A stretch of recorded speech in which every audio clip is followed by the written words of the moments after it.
members already. So that's going to be our process going forward. So I hope that everybody in the committee room will be conscious of that. And as you speak, when you speak, we may try to, if you take up more time, then you're taking up somebody else's time. So I would hope that maybe people can consolidate, because we actually have 18 and against, and we have 11 signed up for the bill. So with that being said, Mr. Chairman, I'll turn it over to you.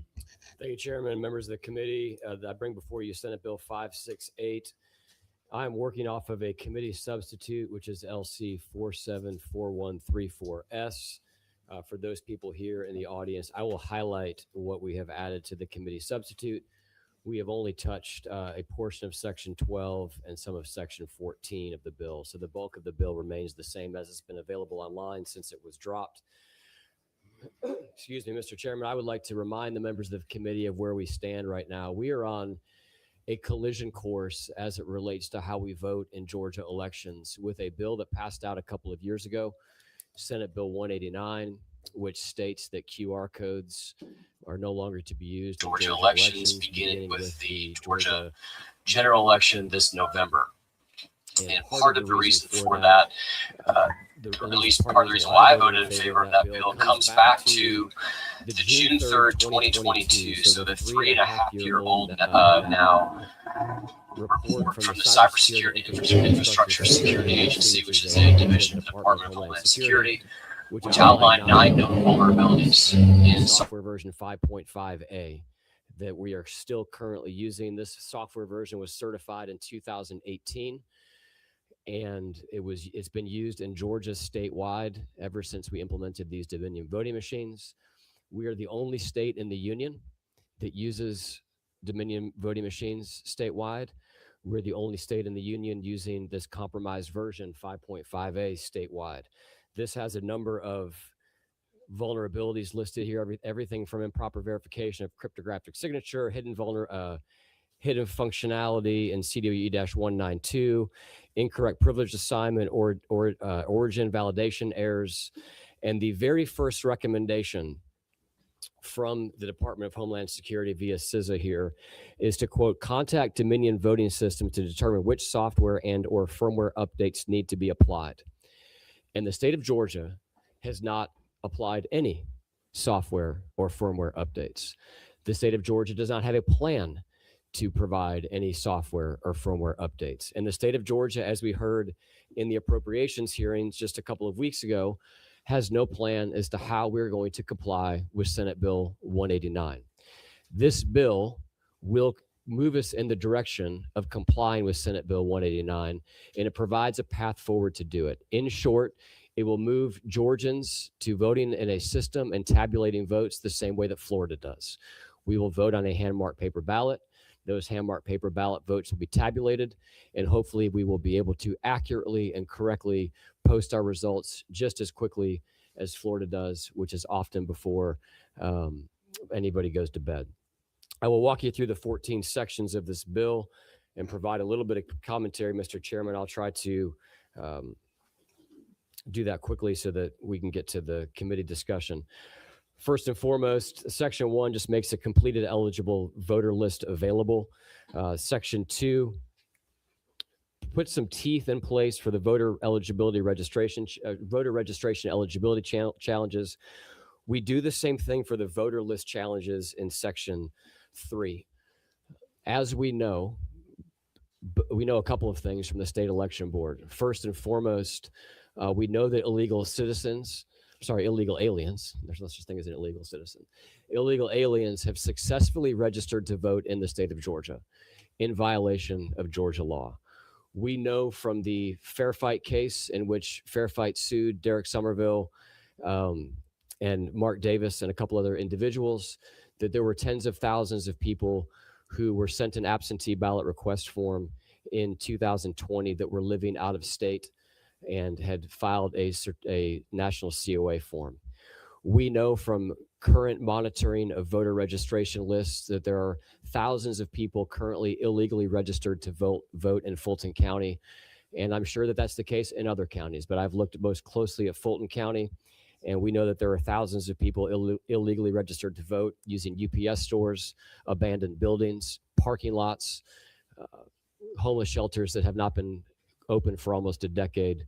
And we have to have teeth in our voter roll maintenance and cleanup so that we clean up our voting rolls. And that's what Section 2 and 3 do. Section 4 moves us to paper ballots. I will state that one thing I've would put forward for a change to the committee is on lines 55 through 57 with the infrared detection. And we probably need to change language there to make it so that it's only turned on those scanners that have it.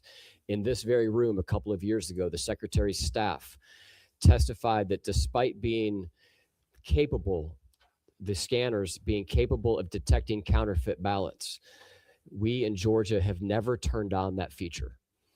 We have kept it turned off because of some sort of esoteric concern about humidity that has never been tested or validated, but that somebody says is a potential concern, and we are not currently testing that. So that language was put in to essentially turn that feature on, but some scanners may not have that feature, so we probably want to clarify that there. Section 5 just moves us to away from the option of clear or colored paper material being used and moves us towards a white colored ballot. Section 6 draws a unique line on the ballot to the voter selection, and it also serializes ballots. I think we probably need to add batched serialization to the language there just to clarify that. Section 7 provides timing marks to essentially ensure that we have scanners, that the scanners are able to use timing marks for their scanning. Section 8 essentially moves to equipment uniformity for absentee ballots. Section 9 moves us to assigned voting, advanced voting locations. There's been some heartburn expressed about this. I want to explain the reason why we're doing this. It reduces the permutations of pre-printed ballots. So if you can, in my county, for example, we have 4 advanced voting locations, and I vote at the same one every time. I have the option under current law to drive 30 minutes across town and vote at a different early voting location. Once we move to pre-printed paper ballots, unless we have assigned early voting locations, that location that is 30 minutes away from me will be required to have ballots available for me, even though in all likelihood, I'm probably not going to vote there. So that was the intention of Section 9. Section 10 requires a list of people who voted as publicly available. I would suggest Section 10, I actually was part of the original authoring of this, and this was done with an eye towards establishing a denominator of voter types by midnight, because nobody likes going to bed at midnight and seeing an election outcome that appears to be something different than you woke up in the morning. And what we did in Senate Bill 202 and what is now Section 10 is we essentially established the denominator. Here's how many people voted: absentee, in person, absentee by mail, and election day in person. But the problem with the language as it was written in Senate Bill 202 is that it just has the counties posting that on a quote prominent public place. I think that actually should be the Secretary of State's website, so that when Georgians go to bed at 10 o'clock at night, well, it would actually be midnight under the bill, but when Georgians go to bed at midnight, they can look and see how many votes are outstanding and have yet to be counted. We can then see that number change as the votes come in. You would know essentially how many votes are still outstanding. Section 11 is just some cleanup language put in there by Ledge Council. Section 12, security validation and logs made available to the public. And we did make a change here, making the digital ballot images available for free, since that's just an electronic file. That was the change in the substitute, as well as making that available within 30 days. And then Section 13 moves our current recount threshold from 0.5% to 2%. And then Section 14 moves the RLA to a manual audit and moves the audit out of the state election board. The changes that we made here in the committee sub, that those of you that have not seen it, have not had the chance to see yet, we struck lines 359 to 367, which essentially has this language that currently allows the picking of 2 contests. We struck that, and we made this section, we prescribed that it applies to all federal races and all statewide constitutional offices for the state of Georgia. The last thing that we did in the committee sub on line 383 is we allowed poll watcher access to the process there when the audit is happening. So with that, Mr. Chairman, I am happy to answer questions or get out of the way and just come back and respond to any of the commentary and answer questions to close. All right. Good job, Mr. Chairman. Any questions for the author of the bill? Yeah, he'll be back shortly. Hold on. Do you have a question?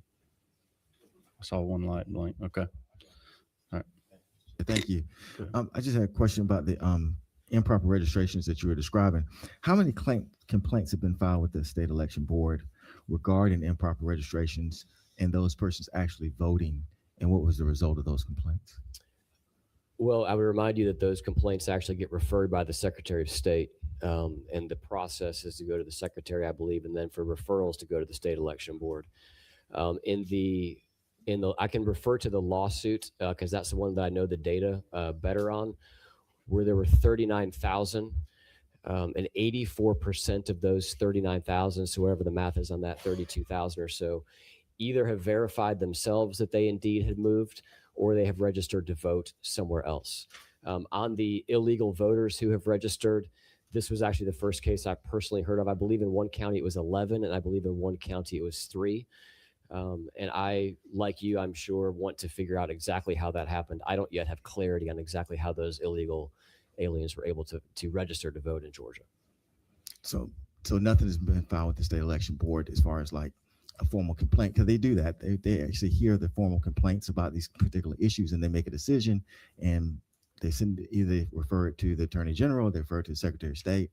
They do different things with it. So I'm just kind of getting a number on that. I think you just said they're not have not been filed with the state election board. The ones I referenced to you were just not only filed with the state election board, but in last month's meeting were adjudicated by the state election board. What was the result of that? I'm sorry? What was the result of that adjudication? The result of that was the county confirmed that 11 individuals had registered to vote that are currently illegal aliens living within those counties. And what was that number again? 11 was one county and 3 was the other county. Okay. 11 on the excuse me, ma'am, I'm talking to the senator. Yeah. On the Fairfight Somerville Davis case, that was 39,000. Now that's not illegal aliens registering to vote. That is people moving and having a long tail of when they were essentially not removed from the voter roll. So those are two separate issues. But what we're getting to here is more a case of the voter challenges. And the voter challenges would fall more into the case of the 39,000 because that's exactly what the Somerville and Davis case was. Those were voter challenges that were filed after the 2020 election in Fulton County. And that's what we want to ensure, that there's some sort of teeth, that once someone is identified as no longer being eligible to vote either in the state of Georgia or in that county, that there is some impetus to get them off of the voter rolls. Chairman Harmon. Thank you. Excellent presentation. Thank you. Am I correct that the software on the Dominion machines have not been updated since 2018? So Dominion version 5.5A was certified in 2018, which means that I'm guessing it was probably written in 2017. Subsequent to that, 5.5D has been certified by the Federal Election Commission. 5.17 has been certified by the Federal Election Commission and deployed in other states. And most recently, version 5.20 has been certified and deployed for use in other states. Now, I would remind you, there is no other state that is using Dominion machines statewide. There are municipalities in these other states that are using what is now Liberty, but we'll just call Dominion for simplicity here, that is using that statewide. Again, we've had a number of conversations since June of 2022. The current path is for us to vote on machines both in May and November. That at that point in time, not only have the vulnerabilities have always been there, but now they've been enumerated. Yep. So everyone in the world knows what these vulnerabilities are. Bad actors know what these vulnerabilities are. And we have done nothing to get off of 5.5A and move towards at least a system that does not have vulnerabilities that are sitting on the internet, and of which, by the way, the source code is not sitting on the internet, because due to the Coffee County leak. Yep. Not only are these vulnerabilities available, but the entire source code is available. In a business situation, this is recklessness, and no one would even allow insurance or anybody to be insured that did not keep up their security as far as software. And this is something, in my opinion, needs to be addressed. And I don't understand why the Secretary of State has not moved forward in that area. I'm sorry. Thank you. Chairman Burns. Thank you, Mr. Chairman. I thank the author for the bill. Is it not true that this is the discussion that we began in February of 23 with Senate Bill 189? That's correct. And wasn't that bill to eliminate QR codes so that each elector could see their vote in a plain and simple way? That is correct. And you pointed out that the state has not offered any resolution to Georgia Law 697 that the governor signed in May of 24. Is that not true? By the state, I would say those who are in charge of our elections, I would say the governor and the General Assembly have attempted to lay a solution to these problems, but the implementation has been lacking. Correct. And I think that the challenge is that the current Secretary of State has made no attempt to comply with Georgia law, even after he negotiated the May 1st, 2026, actually July 1st, 2026 deadline for implementation. Is that not true? I believe that's an accurate statement. Yes. And I don't recall the Secretary of State ever coming to an appropriations meeting and requesting funding to comply with Georgia law, even though I'm on appropriations, as you are the vice chairman. Is that not true? I believe there actually was an appropriation discussion last year. The solution was to spend $60 million more on new printers. Part of the frustration for me has not only been with the cost to update the software, which I believe was another appropriation request last year. And I'm going off of memory here, but I believe that was a $15 or $16 million request to update software. So no viable proposal from the Secretary of State to address Georgia law that I've seen. Can you enlighten me? I would say apart from that appropriations request, and I do not believe there was one in the governor's budget. I'm not privy to the secretary's conversation with the governor's team during the appropriations process for this session. All that I can tell you is that in the appropriations process this year, there was nothing in the budget that was put before us that had anything to comply with 189. Thank you, Mr. Chairman. I appreciate your input, and I look forward to supporting 568. All right. Senator Orrock. Thank you, Mr. Chair. To the author, I had 2 or 3 questions. Focusing on this, changing the recount threshold and hand recounts, is there any other state in the union other than Nebraska that has that 2% threshold? No, I know that 1% is a very common number, certainly a more common number than 2%. And if the wisdom of the committee is to move to 1%, that's an area that I think that certainly reasonable minds can have different opinions on that number. Well, what type of analysis was done to arrive at this number? Because how many races with a 2% difference would be overturned in a typical recount? Well, if there's a race that's overturned in a recount, then then it certainly shows that we hit the right number. But that's not happening now. I'm not sure what you mean by that statement. We're not at a 2% recount rate. Yes, ma'am. But if we were to discover in a recount that a race needed to be overturned, then I would say whatever threshold we use was the appropriate threshold. Are you aware that the data is widely known and widespread that error rates for hand recounts of ballots are higher than when relying on tabulation machines? Can you state the question again, ma'am? I was just talking about the error rate, asking you about the error rate, comparing error rates for hand recounts of ballots as error rates on tabulation machines. Senator, I'm not familiar with the stated error rate. If you have a study you'd like me to look up, I can. What I can tell you is that in the only statewide recount that I know of, that we really went through this process, that there were 3,930 double scan ballots in Fulton County alone. I know that there were thousands of missing ballot images in the November 2020 election in Fulton County, and that the recount that was done in Fulton County was a sham. We need to keep moving. Senator Jackson, let's get to everybody else.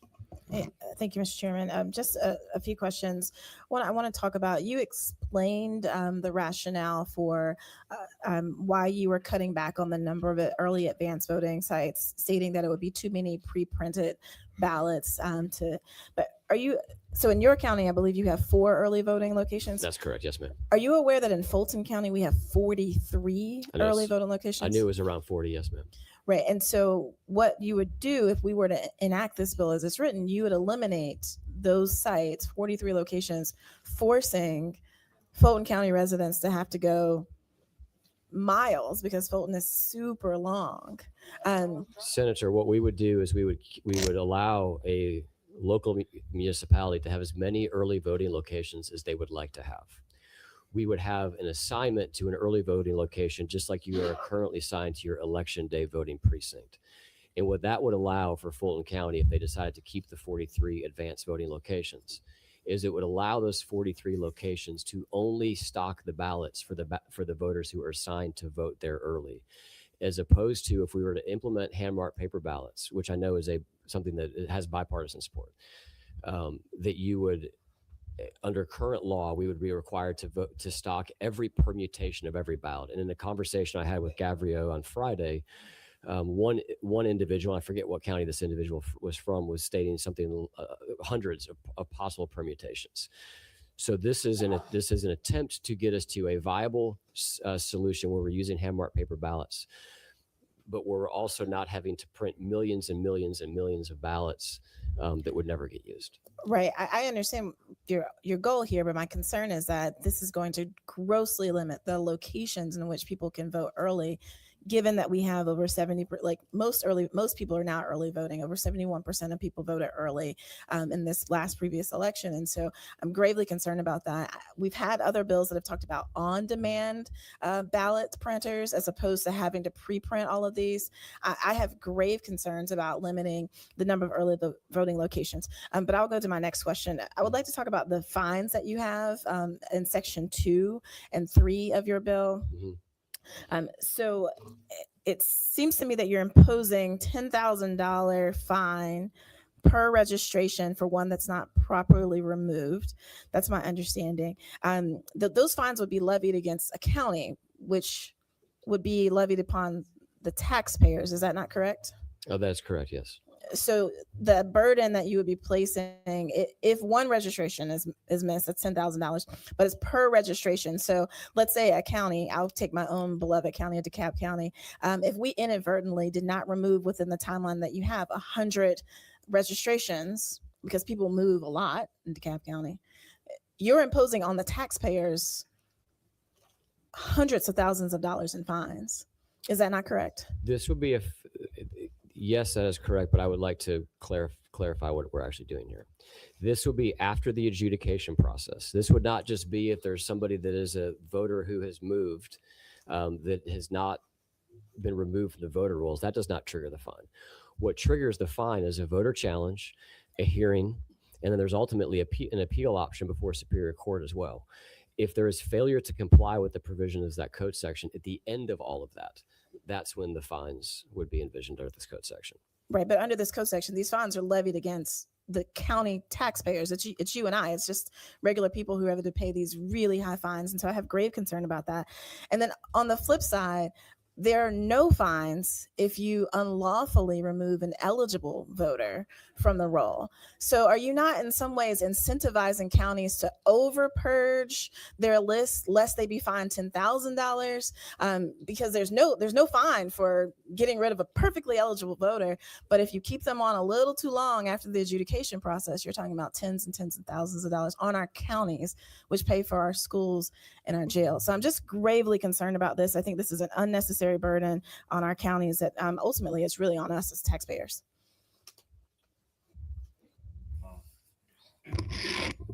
Thank you, Mr. Chairman. And to my Good friend, the gentleman from Forsyth County. My question is relates to general appropriations regarding the implementation of all of this. As you know, my posture, we've got folks that want to end property taxes and folks that want to end income taxes. When we talk about how this will be funded, who will shoulder the burden of implementation of all these things? Will the state appropriate monies for counties to have, or will counties have to get it out of the mud, as we say in the southern part of the state?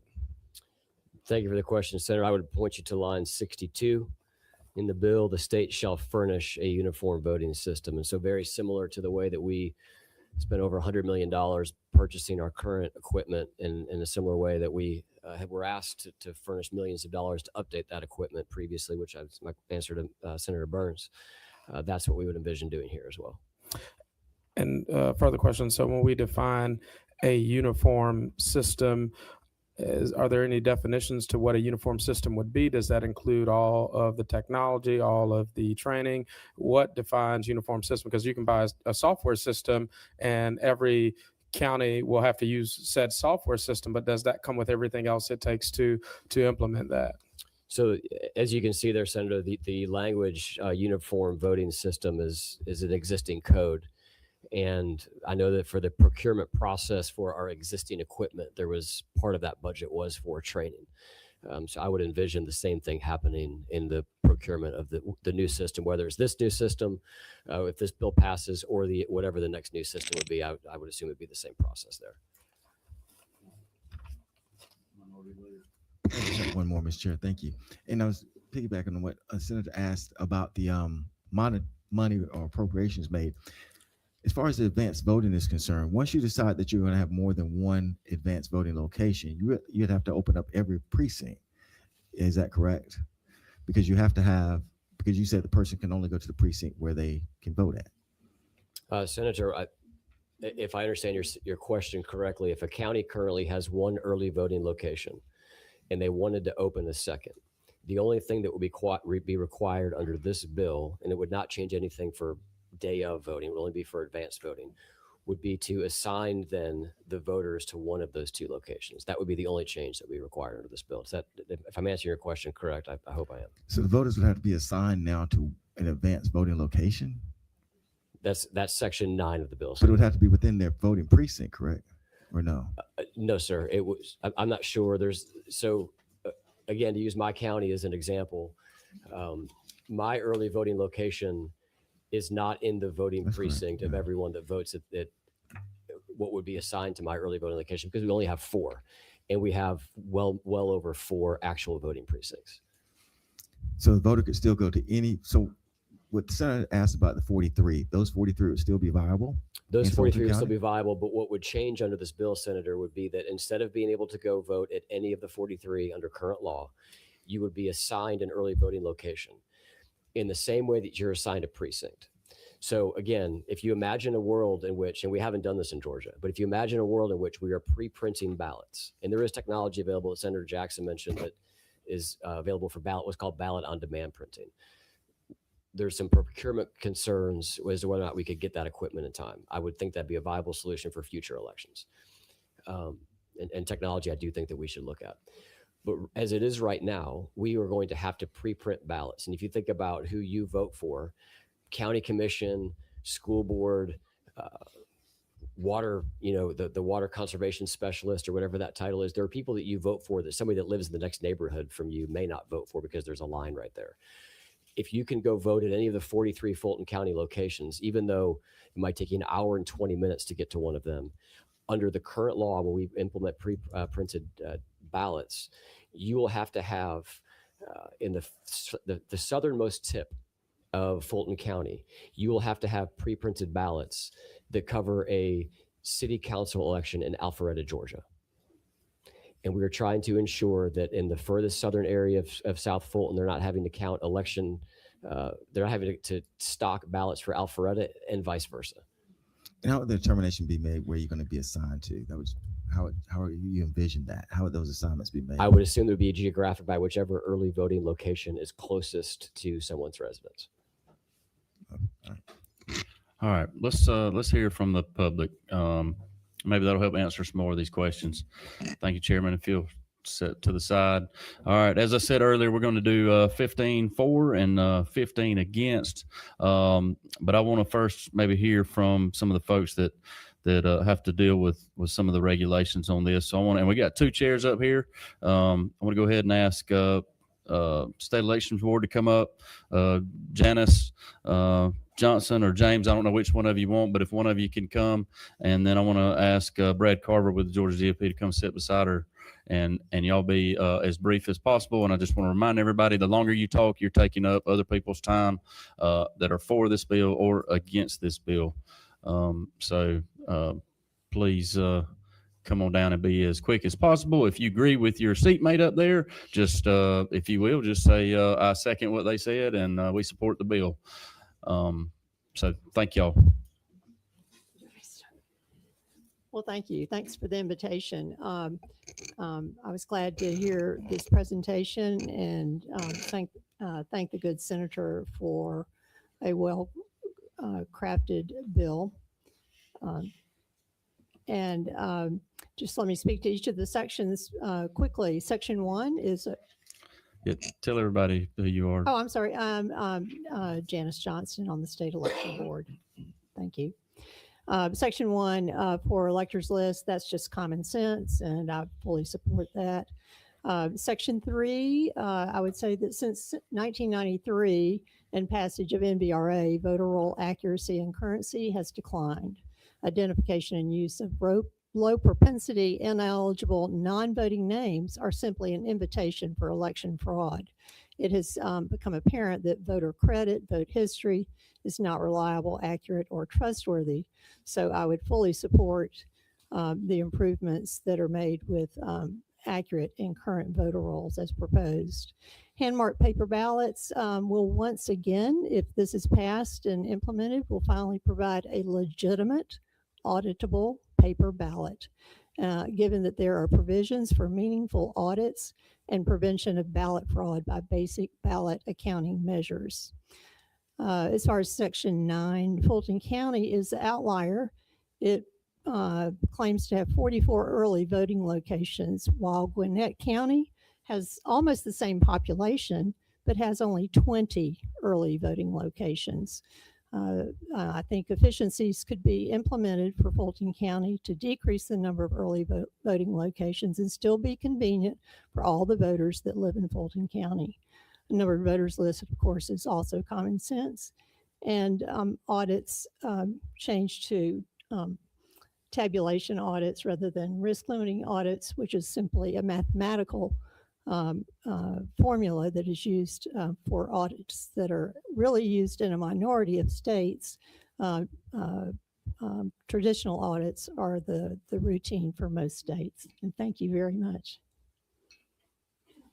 Mr. Chairman, Brad Carver on behalf of the Georgia Republican Party, chairman of the Election Confidence Task Force, and I'm here on behalf of Chairman Josh McCoon and our first Vice Chairman, Sally Grubbs. We fully support Senate Bill 568. We commend this committee for the hard work they did last year and moving legislation over to the House. And we know there's lots of discussions between the House and the Senate right now on how to implement Senate Bill 189. We think this is the pragmatically speaking, the best way to do this.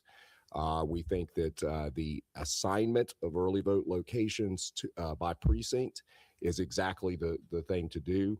I just came back from a national conference and talked to many of fellow folks from across the country.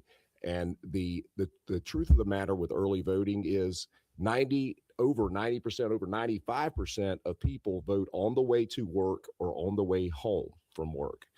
There's a very, very small amount of people who would vote on a lunch break.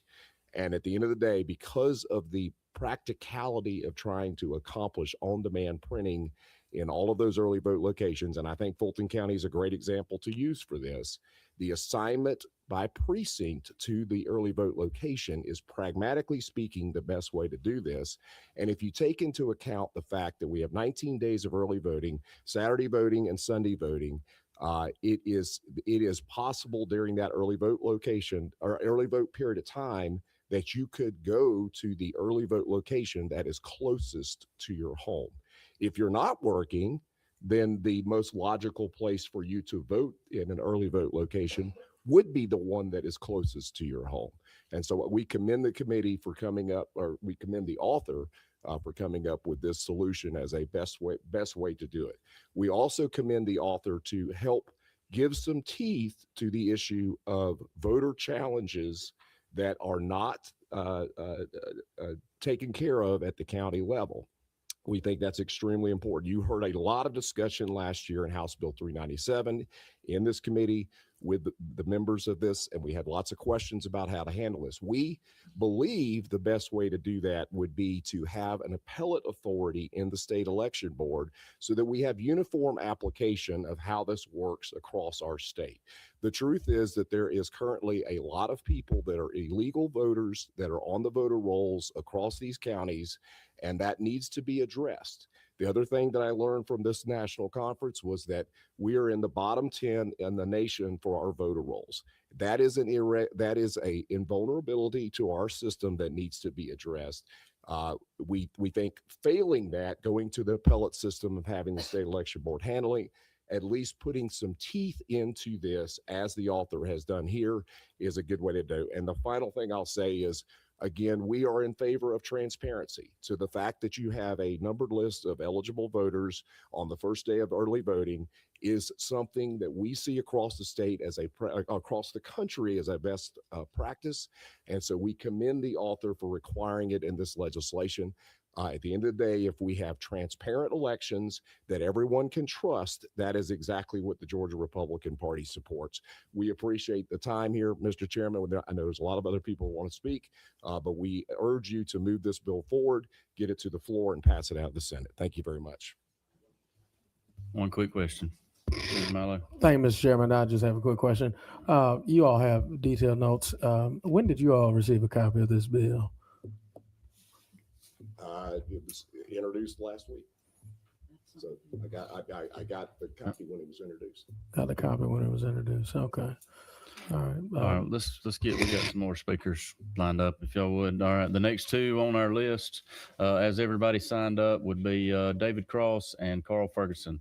Again, to have a seat, and if you agree with your seatmate, just say so, because we have 8 minutes left to hear from people in support. So please be brief. Yes, sir. Thank you. My name is David Cross. I'm from Suwanee, Georgia, and I'm one of the many people who've been pointing out the glaring flaws in our election system for the last 5 years. I rise today in support of Senate Bill 568. I'm here today to remind everyone on the panel that experts throughout the world agree that machines cannot be trusted to tabulate votes. The question of on-hand count accuracy cannot overlook the fact that civilized nations use hand-marked, human-counted paper ballots. For instance, Germany, Japan, South Korea, Australia, New Zealand, Kenya, Ghana, Austria, Switzerland, Spain, Ireland, the UK, Netherlands, Norway, Sweden, and the list goes on. Not one civilized nation on earth uses tabulators to count votes. Not one. Only banana republics use machines. And the machines that we use in Georgia trace their software roots back to the corrupt banana republic of Venezuela. The insecure machines we use today don't even have the secure ballot detector activated, meaning you can photocopy a ballot and the system will not catch it. This bill will help secure your vote also from malware that has been demonstrated to flip a vote before the image is tabulated and stored. It can happen in 20 milliseconds. Georgia is better than a banana republic with rigged elections that undermine democracy and freedom. Georgians deserve secure, fair, trusted elections. Thank you. All right. Tell us who you are. Be brief. Hi, I'm Earl Ferguson, and in the last several years, I have challenged about 4,000 ineligible voters in Fulton County. None of those have been approved by the board. I'd like to talk a little bit about why. And before I say that, I have to say, please pass this bill as it is. And we've got a couple of things we'd like to get done later.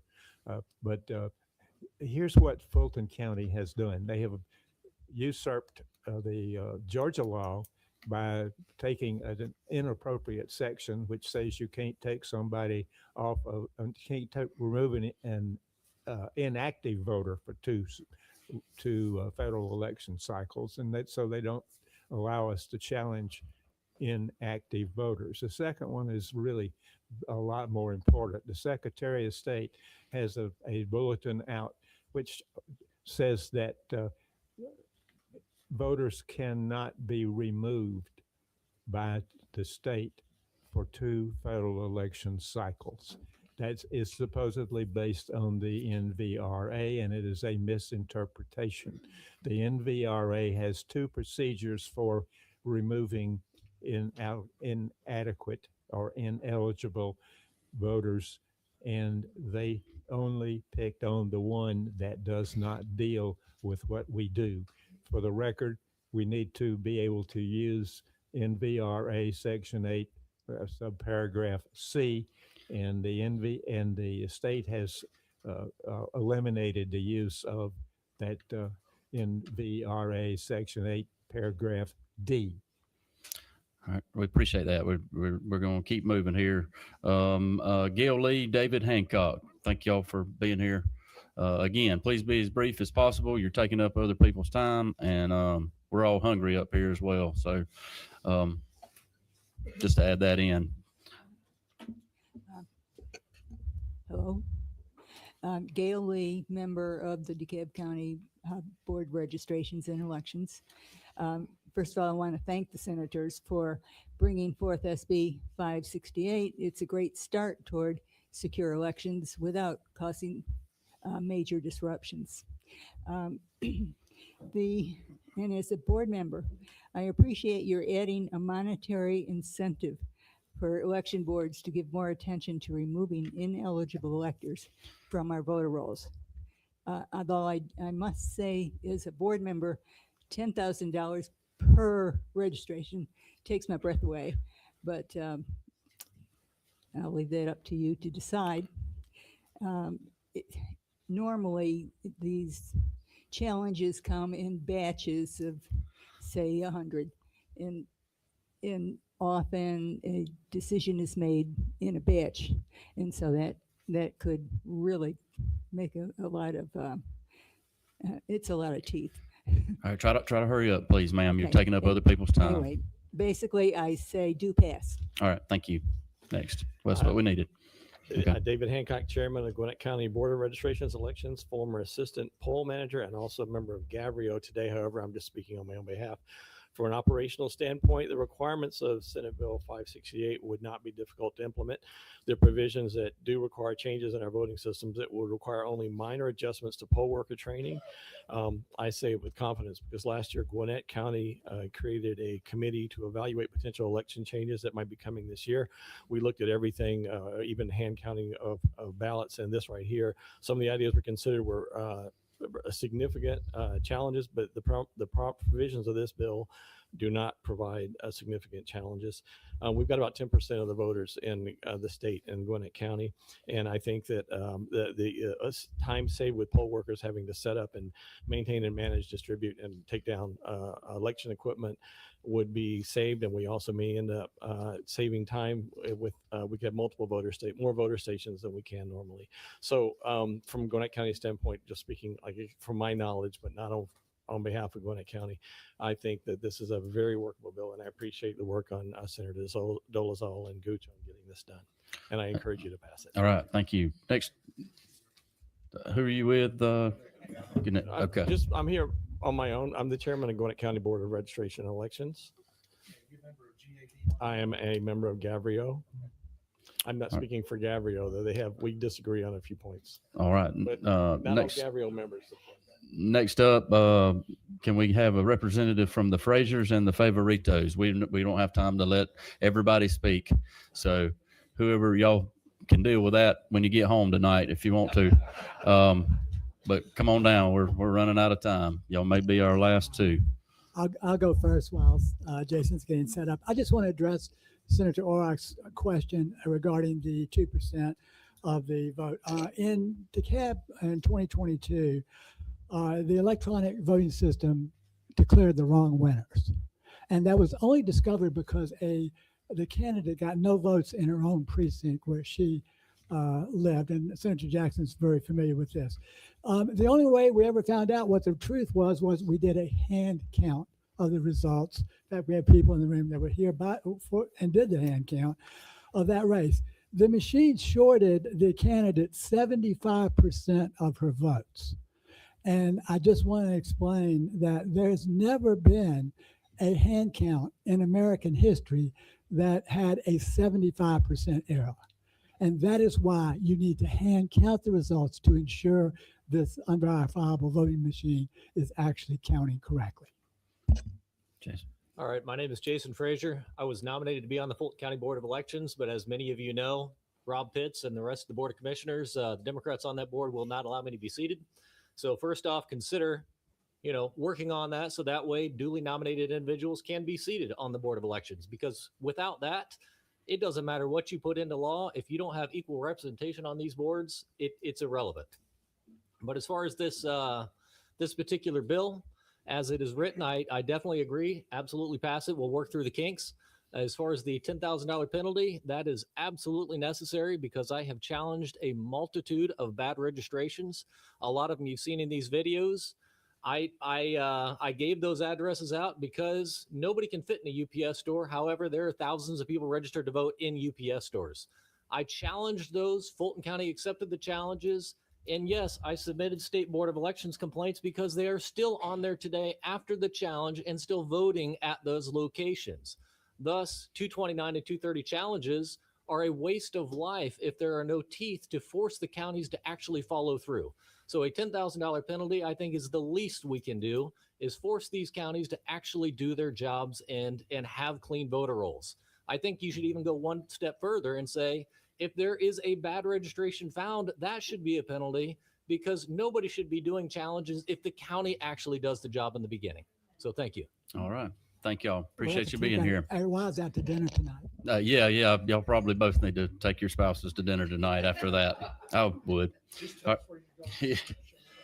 All right. Just in time. All right. Now we've got 15 minutes for against. And again, I want to start with some of the folks to begin with that are deeply involved in this.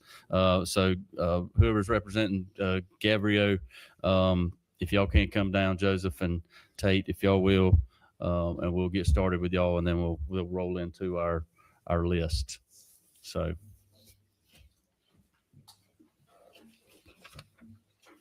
Please tell everybody who you are and who you're with. Good afternoon. Thank you, Chairman. My name is Tate Ball. I'm a former election official here in Georgia. I also previously worked as an election official in the state of Virginia, and I also worked for the United States Election Assistance Commission. So I'm here to speak specifically to the hand-marked portion of this bill and kind of my experience working in a state that did do hand-marked paper ballots. So as the Senator mentioned, Florida is the same as Virginia, where they do hand-marked paper ballots. An important thing to note when we look at the system there is that they do utilize ballot-on-demand printing in counties that need that type of number when they have that volume. And then they also have early voting or vote centers where you can vote anywhere within the county. And so I completely understand the reasoning behind changing the early voting locations to where it'd be more geographically closer to your polling place. That way they can reduce the amount of ballots, paper ballots that are at that site. However, when I spoke with my colleagues in other states, I'm not aware of any state that currently practices that. So that's it. I think it would cause a lot of questions with our voters and cause a lot of confusion. So that's something to consider. But when we look at the real reason of being able to utilize ballot on demand printing, it is because it would have a large volume of pre-printed ballots at these locations. So in a county like Cobb, where I was the former director, even an election day precinct, I had a precinct with 9 different ballot styles. Where in a primary, when you have partisan, nonpartisan, that's times 3, which I don't typically do math in public, but you can do 9 times 3 and figure out how many ballots it is just in that one precinct. So when you multiply that across a county, it's astronomical. So even if we were understanding the restrictions with procurement with ballot on demand printing in this time frame, if we were to look at having pre-printed ballots either countywide or even in a geographical area, we're still talking thousands, tens of thousands of ballots in our large counties. And think about the poll workers and administering that and having to manage that and having all of those ballots just available to those poll workers. That's why ballot on demand printing is such a valuable system, because you can trace back why that ballot was printed, what voter that ballot was printed for. When you do your closing numbers every night, you can match your scanner to your ballot on demand printer to your poll pads. So you know that all your numbers tie out at the end of the night. But because that system wouldn't be available under procurement or under a wide cast procurement, because I believe there are maybe only one vendor currently that could provide ballot on demand printers across the state by the time of this November election, we believe as Gavrio, as election officials, that as this current state of implementing the ballot without ballot on demand printing, that it would cause significant consequences and chaos for our election officials, our poll workers, and our voters. And I'm happy to answer any questions on the specifics of the hand-marked paper ballots, but I'll defer to my colleague here on the other portions of the bill. Thank you very much. My name is Joseph Kirk. I'm the election supervisor from Bartow County. I'm also the current president of the Georgia Association of Voter Registration Election Officials. First, I need to apologize to y'all for not getting your comments sooner and for not having more members here today. Today is the first day of qualifying. I've been very busy getting ready for that, so I do apologize. So just stepping through the bill very quickly, in section 1, I think our main concern there is the idea of a completed list. Because of the way our voter registration laws work now, voters go into a pending status for missing information. There's time period for citizenship verification. If they're postmarked before the deadline, we just have to process those.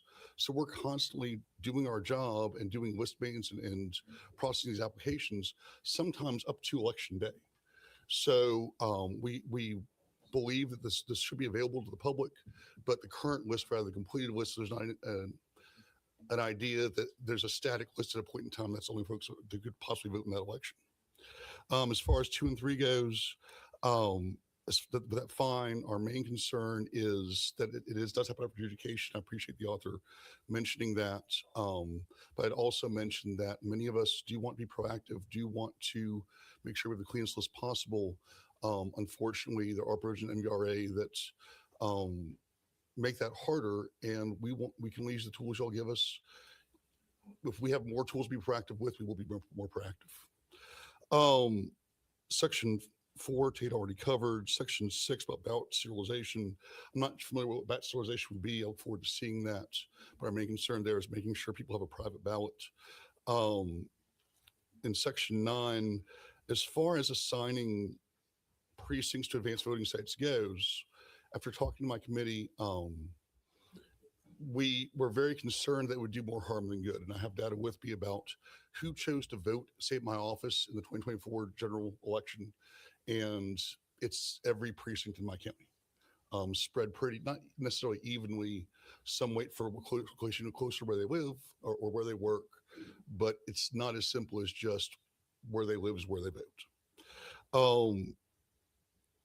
One other thing there, if we are assigned them, we need to consider what happens when they show up at the wrong location. Same as election day, we have out of precinct for that. For provisional balloting, we would need some solution for that to make sure folks make their voice heard. One I'll stop there. I ramp up locations over time, so I have one open the entire period, one opens up the second week, 2 in the third week, just to be as cost effective as possible. It's worked well for us, but that would make advertising this very difficult. In section 10, yes, the number list of voters should be available. We agree that it should be available through the Secretary of State's website. But unlike the denominator information on election night, where we're talking about how many ballots are left to count, so no one's surprised by the results changing by a certain margin, the names of who participated take a little bit longer to generate. And the first thing we do after the election is turn the poll pads back on, the electronic poll books, make sure they've synchronized into the state system. So we'd ask that the deadline for that be moved to the next business day, the day after the election, so we have time to upload and make that available through the Secretary of State's website. In section 12, certification procedures different for hand counted ballots than optical scan voting system. So just adding in optical scan voting system does not create a certification procedure for that. I agree we need to look at that and work on it more, but it probably needs its own paragraph to address those issues, those procedures. In section 13, a recount is not an audit, and an audit is not a recount. The easiest way to think about this is audits confirm results, recounts change results. And that's why it's important to audit do a hand audit to confirm the results. And if there's a problem, as the council mentioned before, then we can move to a recount. And our current recount procedure is to test the equipment with ballots from the current election for that race and make sure they're counted accurately by hand. And if the system passed that test, then we use that to scan ballots because that's the most accurate method. And I have data from my hand audits from over the years. I do a full count of one race every single election. And there's always a small margin of error. We need to put additional steps in place to verify the accuracy for doing a hand recount, and actually think that DeKalb County is a perfect example of that system working, because when they tested those ballots, the scanners did not read them properly, so then they moved to a hand recount, and that's how we got the results. But the process worked.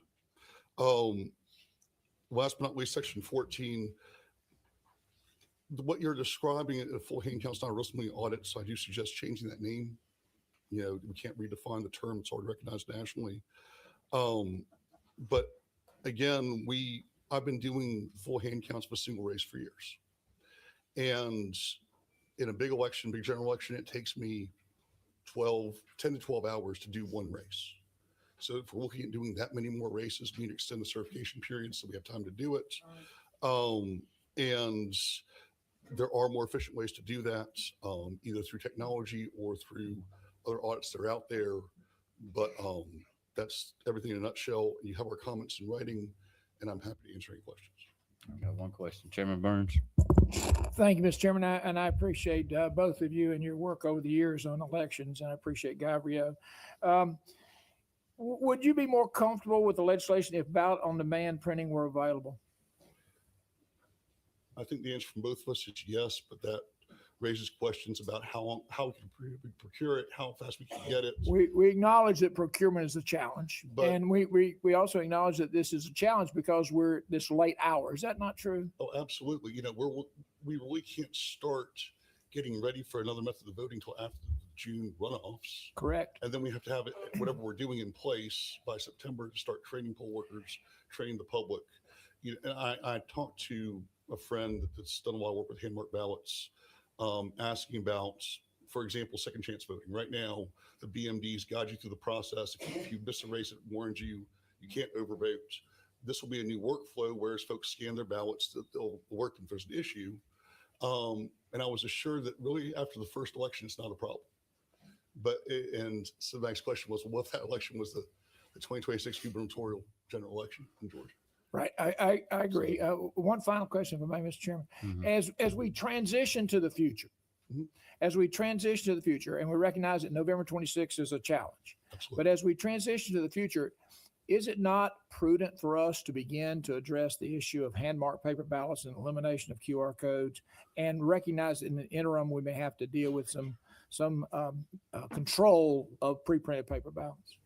I think that we're in a really delicate place right now where we don't want to cut our nose to spite our face, right? Where we've worked so hard to build voter trust. And I think that you won't find an election official that's opposed to moving to hand-marked paper ballots in the state of Georgia. They all agree that that's what the voters want. That's what we want to be able to give them. But we can do this really, really well. There's other states that do this really well, Virginia, Florida. And I think starting off in such a chaotic place will cause ill will and tamper what that could look like. Whereas I understand the timeline we're against, but if we could push somehow to next year, starting next year with a smaller election and giving election officials the time, because transitioning our poll workers from our current system to hand-marked paper ballots, it is a huge difference. And it is going to take a lot of extra training and a lot of extra resources on these offices. And I think we can be great at this, but that's going to take more time than what we currently have. I appreciate that. And I just point out the fact that this bill was enacted in 2024. And the Secretary of State has made no attempt to address this issue until this time, and he's still leaving it to the legislature. And we hope to get to the right place. I appreciate your input. Thank you, Senator. Thank you, sir. Thank you. That's all the questions I've got. Thank you all for being here, and thank you for what you do. All right, here we go down the list. Rob Pitts, Betsy Shackelford, come on down. Please remember to be brief, be succinct, and let us know how you feel about this. I'm a 9-year poll worker.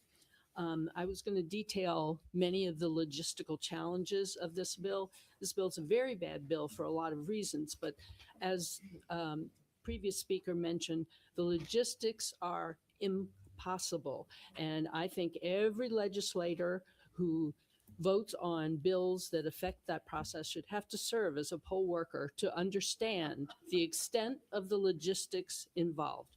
This time crunch, as the gentleman mentioned, is not necessary. I am not in the business of pointing fingers at the Secretary of State or whomever, but it is a falsely imposed time frame due to the legislature and whomever else's dumbfounding lack of attention to SB 189. And people are now trying to save face by applying a Band-Aid. I will give you just some highlights. This is probably a year-long project, and I think maybe people have noticed that we have major primaries and probable runoffs that have to be administered and dealt with in May and June. And we have an unusually important midterm election in November this year. This is not the time to do a massive change in systems. As the previous speaker mentioned, next year would be a much more appropriate time to make gigantic changes to the voting systems. And I'll leave it there so you can speak. Thank you. Mr. Chairman, members of the committee, I'm Rob Pitts. I chair the Board of Commissioners of Fulton County, the largest county in the state of Georgia. And of the 3,000 plus counties in the United States of America, your Fulton County, Georgia is recognized as number 4. Your Fulton County, Georgia. And I'm here today to express my opposition to Senate Bill 568. I've been involved in a lot of elections. There's no perfect election. There was always the possibility of human error. There's always a possibility of mechanical failure. But in Fulton County, Georgia, we've made tremendous strides. Now, this is supposed to be a statewide bill, but all I've heard today is Fulton County, Fulton County, Fulton County, Fulton County. This bill will make voting, early voting, difficult and confusing for voters. More than half, probably 60% plus of voters in Fulton County, Democrats and Republicans alike, cast their votes ahead of Election Day. So why do we want to make it more difficult for people to vote in Fulton County, Georgia? Worse, this bill compromises ballot secrecy, gives more power to the highly partisan state election board. And we also know in closing that this is election year, election season. And many will say and do anything that they can to criticize Fulton County for 10 minutes of fame on the 6 o'clock news. The author of this legislation has repeatedly called for the state takeover of Fulton County elections. His intent is clear. He wants to make it more difficult to vote in Fulton County. And let me be crystal clear.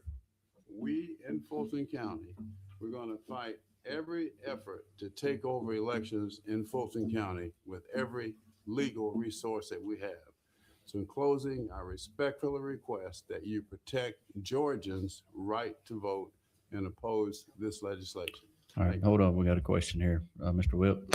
Chairman Pitts, you and I have always gotten along really well, and, Yes, sir. and I have a lot of respect for you. You just said this is an election year. So is your testimony that the Secretary of State is not paying attention and is not taking care of this so far because he's distracted by the upcoming election? That's not my testimony. Okay, I just want to be clear. All right, Mr. Leader. We're still friends. Thank you. Hold on just a minute. And, Leader. and just to follow up on that, Mr. Chairman, thanks for being here today. I mean, is it not true? It's not a blanket partisanship issue that you don't want to set a Republican member of your own elections board? Repeat that? Is it not true that it is a partisan move that your board of commissioners does not want to set a Republican on your election board? That's not correct. Oh, it's not? No, it's not correct. Oh, okay. All right. Thank y'all. Next up, we have Cindy Battles and Sandra Menez. She had to leave. Okay, Cindy, come on down, and Janet, join her. And we've got 2 minutes. 2 minutes. Yes. So please be brief. Okay. Hi, everyone. My name is Cindy Battles. I am the policy director with the People's Agenda. Quick things. Number one, budget wise, I don't see a fiscal note or anything in here saying subject to appropriations. Section 8, I think you want to double check and that statute, because I think you're talking about DREs instead of BMDs. That's code section 21-2-383. And then last but not least, as much as I would like to call this pen pink, it is gray. A risk limiting audit has a definition, and you can't redefine what an RLE is. And having the state election board choose which race, especially in these partisan conditions that we're currently in, would be a bad move, because it kind of implicates the nonpartisan, random way that an audit, especially a risk limiting audit, is supposed to work. Tell us who you are. Hi, my name's Janet Grant, and I am from DeKalb County, where I'm an area poll manager. And I want to just really reiterate what you heard from the Gavrio folks. My ask is that you not pass this bill and look at doing something like this next year, which I realize is kicking the can. But from a poll worker perspective, this is significant change. And for instance, in DeKalb County, we just rolled out a wonderful online training system for our poll workers, and that would have to be completely changed for this to be implemented in November. So I ask that you not pass this at this time. Thank you. All right. Thank you. All right, we're out of time on those. Senator Dolezal, Chairman Dolezal, do you want to come back and address the committee on what's been said, and may have a few more questions?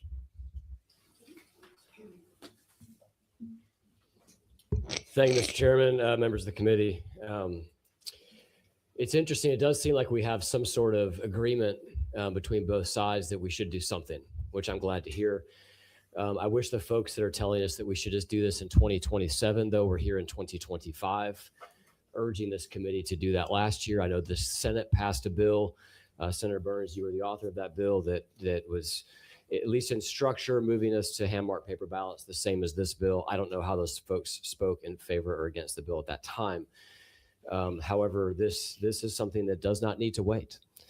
And we have a voting system that we know is vulnerable to attack. We have a voting system that we know has changed the outcome of elections, but for the audit process. We have a state law that requires us to change the process that we vote, and we have no plan of how to comply with that state law. On the voter challenges, I think it's important to just maybe grab a couple examples so we can talk about what we're actually talking about here. And to me, on the voter challenges, there is no better example than the case of Gabriel Sterling, who is the former chief operating officer for the Secretary of State's office, who in the January runoff election went to his mailbox one day and got a piece of mail from Fair Fight, reminding an individual who had not lived at that address for a couple of years, reminding that individual to turn in their absentee ballot. Mr. Sterling then began his own little investigation because he was a COO at the Secretary of State's office, and he realized that an individual who was living out of state had requested a ballot to vote in the 2020 election runoff.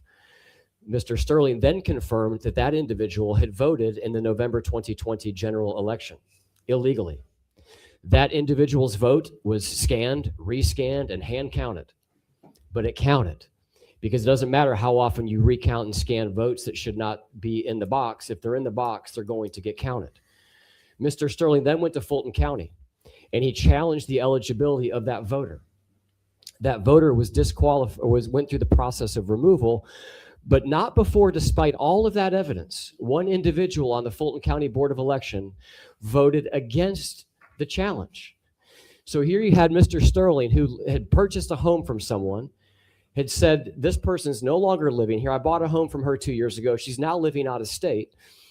But one individual on the Fulton County Board of Election voted against removal. Now, despite the video evidence of that vote for removal, The certified minutes for that Fulton County Board of Election meeting states that it was a 5-0 vote. It was not a 5-0 vote. It was a 4-1 vote. Now, that individual who voted against the removal recognized that things were so bad in Fulton County that she voted for the removal of the Fulton County election supervisor. So if we want to focus on Fulton County, I'm happy to do that. I believe I brought it up in the example of the voter challenges. But to have my friend, the chairman of the Fulton County Board of Commissioners, come before here and talk about a highly partisan state election board, when that board refuses to comply with their own rule and seat the Republican nominee to the Fulton County Election Board. They've been ordered to do so 3 times by a judge. They've been fined $10,000 a day, and they refuse to do it. So what do you have? You have an unbalanced board in Fulton County. You've got the 1 independent, you've got 2 Democrats, and you've got 1 Republican. So we can go down that path if we want to, but I don't think that's a path that we want to go down. This bill does what I think everyone, at least on the committee that I've talked to, would like to do, which is to get to a hand-marked paper ballot. There are some provisions in the bill that I think that we can tweak as it goes through the process. I'm not telling you this is a perfect product. It is not. But this is an attempt in the circumstances that we are under, which is with the person in charge of complying with Senate Bill 189, refusing to comply with Senate Bill 189. This tells him how he has to do that. And it puts into Georgia code how we will do that. With that, Mr. President, I'm getting ahead of myself. Please. Mr. Chairman, I'm happy to answer any questions. Hey, all right, here we go. Senator Orrock. Thank you very much. Senator, you have no fiscal note for this bill, is that right? That's correct, ma'am. And there's no reference to any appropriation being needed in order to implement this bill, isn't that right? That's correct, yes. And so how do we move forward in the face of that reality and election boards all across the state, county boards being called on to do Herculean things in this tiny little time frame? We hear from them that it is nigh unto impossible and leads potentially, and I don't see how you avoid it, to chaos. And that's not whether I'm for the whole bill or against the whole bill. It's just how can we proceed without investing money in this and without meeting the needs of the cost to the counties? Thank you for the question, Senator. I think it's a valid question. Mhm. We have not voted yet on our budget for this upcoming fiscal year. You and I are both members of the Appropriations Committee, and I do think that is something the Appropriations Committee and the Senate should take a look at. But there's no fiscal note. You didn't ask for a fiscal note? for In the this bill? same way, there was not a fiscal note when the first procurement process happened for these machines. It was something that went through a procurement process, and that essentially the appropriations process at that time served as the funding mechanism. Yes, ma'am. All right, Senator Mallow, last question. Thank you, Mr. Chairman. To my good friend from Forsyth, when did you have this substitute that we referenced here in committee today? Stuart, I think that you got the substitute to me on Friday, if my memory serves correct, or maybe it was even over the weekend. I don't recall. But the changes for section 12 and 14 were the only last minute additions that were made for the substitute. And Mr. Chairman, I believe I sent this to your staff last evening, actually, when I received it. So I think that Mr. Morelli sent it to me yesterday afternoon, to be accurate. I can get you an exact answer to that when I look at my computer. Thank you so much. Lastly, I think when I got the agenda, it was at 11:03. I'm a Baptist preacher. We were having communion yesterday. By the time I get out of church, Senator, would you not agree that me getting a copy of an agenda of everything we're going to vote on and not having all the components to study that, because it's a 4-hour drive for me back to Atlanta, would you say that I should have more time so that I can understand how it affects my county in particular? Not necessarily, I don't represent the metro areas, I represent Chatham County in its entirety. And I'm concerned about Chatham County. I'm not concerned about Fulton, Forsyth, Gwinnett. I'm not concerned about that. Would you not agree that I should have ample time to digest all this so that my own county can weigh in? Because we can't just jump in a car and come to Atlanta as quick as folks in the other more metro areas. Would you not agree? Senator, I do think that obviously every senator would is within their rights to expect to be able to deliberate on the legislation that we pass. And as this moves through the process, I'd be happy to get with you and answer any questions you have. All right, Mr. Chairman, I don't see any more questions at this time. I'd like to entertain a motion to move on this bill. And now is the appropriate time. We got a motion to do pass. Do I hear a second? Got a motion and a second. Any further discussion? Chairman, Yes, sir. I have an amendment. Okay. If you would, please, I'd like to amend Senate Bill 568 LC 474134S on line 95 and 96. A unique serialized ballot batch identifier. Insert the word batch between ballot and identifier. And then after number, insert the words in batches of 100. So we'll have a batch identifier in batches of 100 to protect anonymity.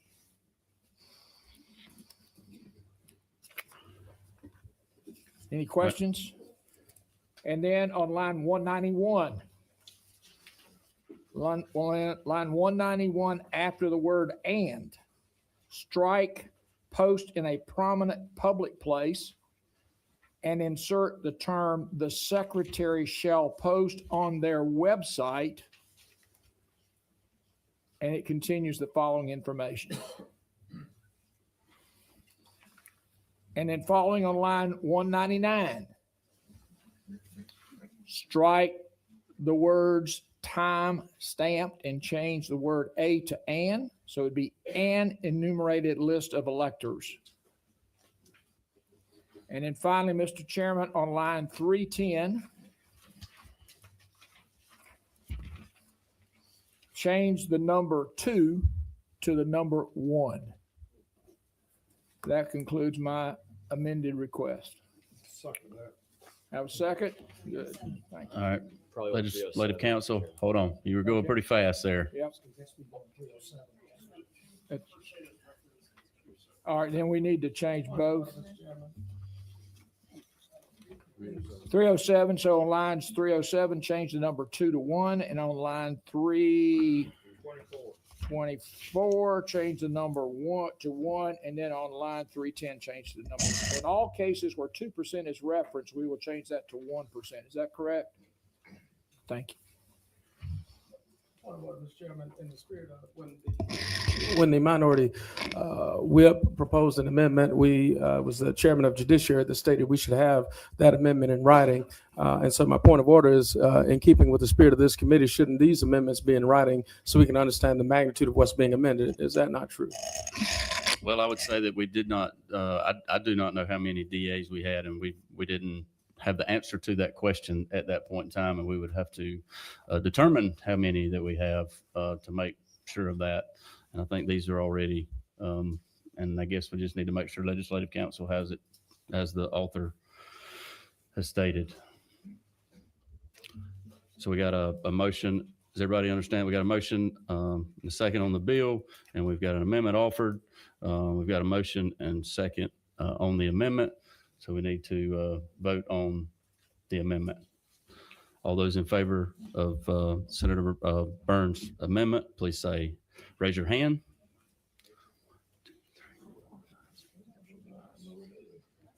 Got 9. All those opposed? 1 opposed. Do we get the count right? Just double checking. All right. All right. Hold on, are we finished with that? We got that? Okay. You're recognized. Thank you, Mr. Chairman. I'd like to move that we amend LC 474134S by on line 6, striking the 6 and changing that to a 7. So July 1st, 2027 on line 6. And then again on line 53, we would strike the 6, changing it to a 7, making the date July 1st, 2027. I believe I have the correct language in line in honor of the chairman of the Judiciary Committee who so beautifully reprimanded me earlier. So And did I miss one? are you sure that's the correct date? Because I see 26 in there. 27. And then in section 7, line 102, we would make the same change, changing the number 6 to 7, making the effective date July 1st. Okay. Stewart, 2027. Legislative Council's weighing in that one doesn't need to be changed. See, I got it right in the first one. See, I went through it. So I'll repeat my motion for the record. I'm moving that we amend this to on line 6, changing the date from July 1st, 2026 to July 1st, 2027. On line 53, the same, striking the 6, changing it to a 7 to read July 1st, 2027. That is my amendment. All right. We got a motion and a second on that. If we got a question. Speak to the amendment, and I appreciate the senator's recommendation, and I understand the challenge of implementation. I remind the committee, we had this discussion 2 years ago. I remind the committee that it is time for us to take a position to eliminate QR codes and implement a hand-marked paper ballot. So I'll have to speak against the gentlelady's amendment. Yes. Thank you, Mr. Chair. I would also like to remind the committee that there's actually pretty good consensus around hand-marked paper ballots, but this bill is much more expansive than just hand-marked paper ballots. It's requiring us to do a significant number of things. Mr. Chairman, I believe we actually, Mr. Chairman down here, we did support on-demand ballot printing. And so it's not that we are opposed to this specific bill and the specific process. We've heard from experts that this is too soon. And so I am asking for us to change that. To the point about the QR codes, what we make, we can change. We are the ones who made the state law saying that QR codes needed to be changed and removed by a certain amount of time. That means we can bring a bill and extend that date out if we cannot meet that deadline. We made the law, we can change the law. And so that's why I'm asking for this amendment, and I encourage you all to vote in favor of it. All right. So we need to vote on the, we'll call it the Jackson Amendment. So all those in favor of the Jackson Amendment, please raise your hand. 2, 3, 4 in favor. All those opposed of the Jackson Amendment? 8 opposed. The Jackson Amendment fails, and now we are on to the original bill as amended by the Burns Amendment. And let's vote on that measure as amended. All of those in favor, please raise your hand. 8 in favor. All those opposed, please raise your hand. 4 against. All right, Mr. Chairman, thank you for your hard work. This is definitely an issue that we've been working on for a long time. Thank you, committee, for your patience, and thank you for being here. And I apologize this meeting went so long. And thank you, public, for being here. We're adjourned.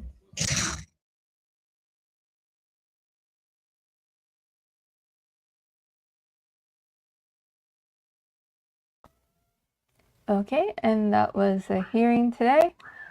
And let me minimize that. Okay, so I'm on my own, and I will be pushing the wrong buttons. Unfortunately, I will get the hang of it. And yeah, here we go. All right. Thanks for watching. I will end the stream because that was it for the discussion. It looks like the bill passed, or the amendment passed. I'm going to have to rewatch that. All right. Take care.